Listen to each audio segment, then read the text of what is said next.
ஜூலை 4, 1982இல் அஇஅதிமுகவில் சேர்ந்தார் ஜெயலலிதா.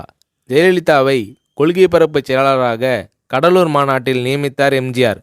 சினிமாவில் மிகவும் புகழ்பெற்ற கதாநாயகி ஒரு அரசியல் கட்சியில் சேருவது என்பது அதுவரை தமிழ்நாட்டிலும் தென்னிந்தியாவிலும் நடைபெறாத நிகழ்ச்சியாகும்.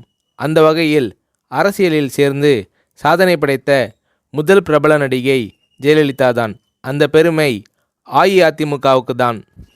அஇஅதிமுக கட்சி கரை போட்ட சேலையை தான் கட்சி கூட்டங்களுக்கு அணிந்து வருவார் ஜெயலலிதா. தமிழக அரசின் சத்துணவு திட்டத்தின் உயர்மட்ட குழுவில் உறுப்பினராக நியமிக்கப்பட்டார் ஜெயலலிதா. ஏப்ரல் 23, 1984இல் பாராளுமன்றத்தில் ஜெயலலிதாவை ராஜ்யசபா உறுப்பினராக்கினார் எம்ஜிஆர். ராஜ்யசபாவில் அதிமுக குழுவின் துணைத் தலைவராகவும் ஜெயலலிதாவை எம்ஜிஆர் அவர்கள் நியமித்தார். தமிழ்நாட்டில் மின்சார பற்றாக்குறை, மாநிலங்களுக்கு அதிக அதிகாரம் கொடுப்பது ஆகியவற்றை பற்றி பாராளுமன்றத்தில் ஜெயலலிதா முதல் முறையாக பேசினார். அண்ணாதுரையும் ராஜ்யசபாவில் தனது கன்னி பேச்சில் இதே கருத்தை பற்றி தான் பேசினார். அண்ணாவுக்கு வழங்கப்பட்ட இருக்கை எண் 185 தான் ஜெயலலிதாவுக்கும் வழங்கப்பட்டது.